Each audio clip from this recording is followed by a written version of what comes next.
over half a century, Chevrolet's Corvette has been America's most recognized sports car.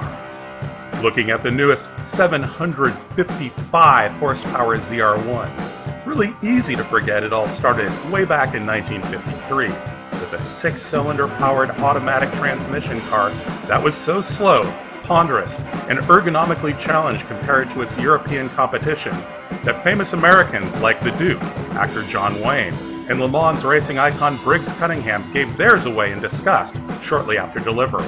Thankfully, in 1955, V8 power and competition from the Ford Thunderbird saved the Corvette from the chopping block. By the time the beautiful new C2, the Stingray, with its independent suspension debuted for 1963, Corvettes were the performance car of choice on the street and the track. For 1968, the third-generation Corvette added wild Mako Shark II concept styling over the mostly C2 Stingray underpinnings, an arsenal of optional small and big block high-performance engines.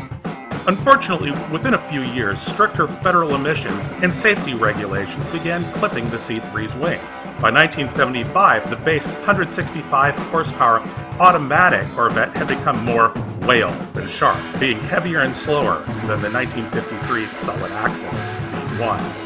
Luckily, the Corvette team fought back against GM Brass's tighter budgets and turned the tide with more performance, less weight, greater comfort, and better style. For 1982, the final year of Corvette's longest-running generation, Chevy spurred sales by introducing crossfire fuel injection to its singular V8 engine, matched to a mandatory 4-speed automatic transmission.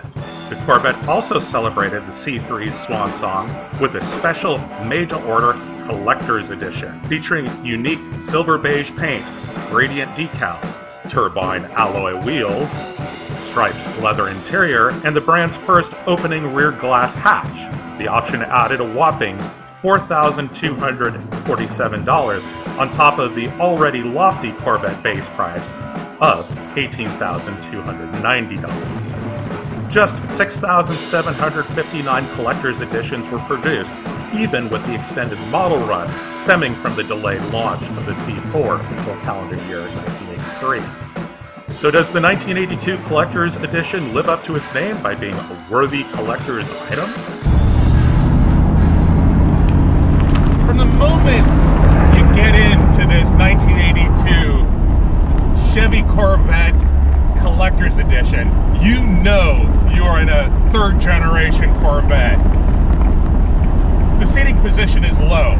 I mean, it's lower than a political candidate attack ad paid for by a super PAC. I mean, you are really feeling like your butt is dragging on the ground.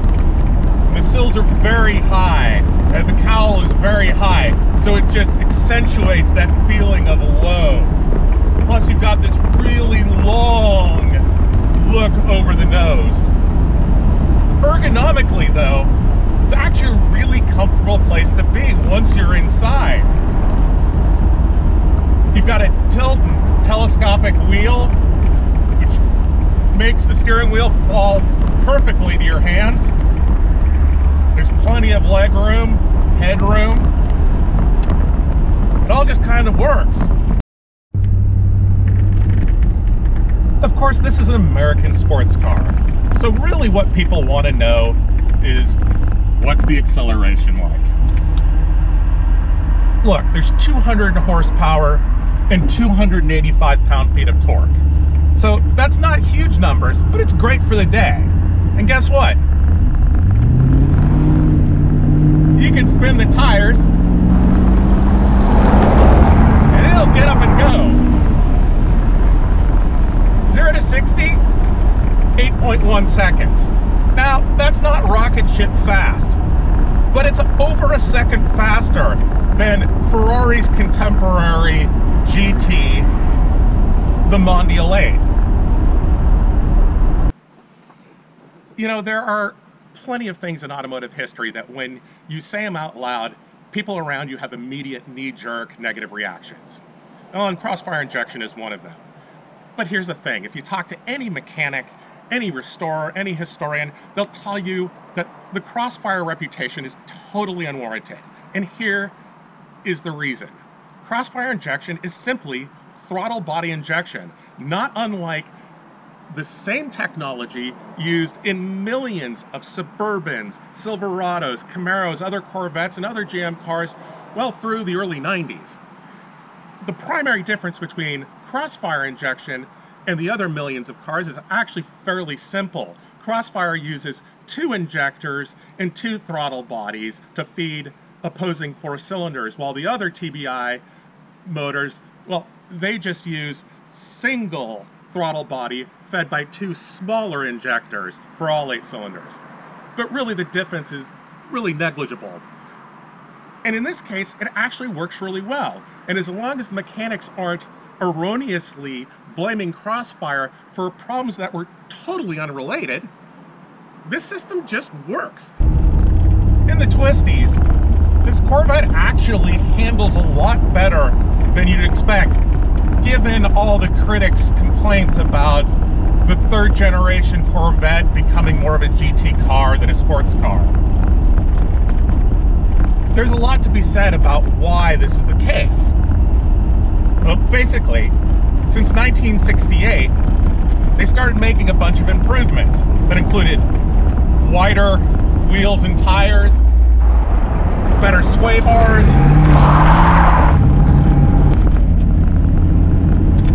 and then after 1975, the car started shedding a bunch of weight, because 75 was pretty porky at over 3,600 pounds. This is over 200 pounds lighter. Plus, it also is the first year to use the fiberglass monoleaf rear transverse leaf spring. So this car really plants itself, and it doesn't feel heavy or ponderous in the corner.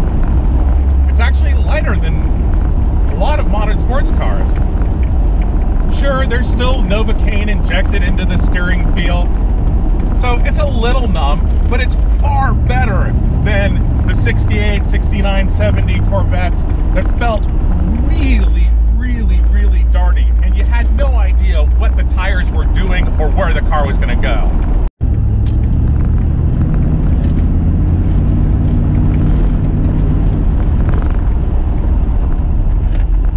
You know, compared to other cars of the day, the brakes on this Corvette are really like tail hooking an arresting line on the USS Nimitz.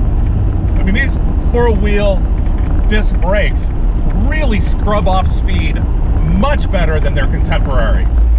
And actually the pedal feel is really nice, which is really nice compared to most cars of the era. You can stop lightly or lock them up.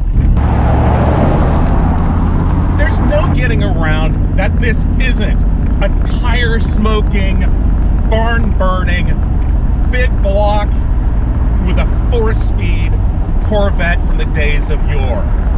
But I'll tell you, I've owned a bunch of those cars, and they're work. Heck, I had a 1969 Corvette big block convertible that literally would create a new stress crack in the fiberglass every single time I drove it. It wanted to shake itself apart. This is far more relaxed. It's sporting when you want it to be sporting. It goes when you want it to go. And it just cruises when you want it to cruise. And guess what? Here's the dirty little secret. They've made less of these 1982 collector's editions than they did big blocks alone in 1967. Now granted, this is never going to be worth what a L88 427 1967 Corvette is worth today. But it doesn't have to be. It's great value for the money. They're appreciating, and they're just a lot of fun. There's nothing wrong with that. The Corvette from 1982 is no longer something to poke fun at from the style category. It's something to say, wow, that's iconic. This is now cooler than the meat freezer in Rocky. And guess what? This is the filet mignon.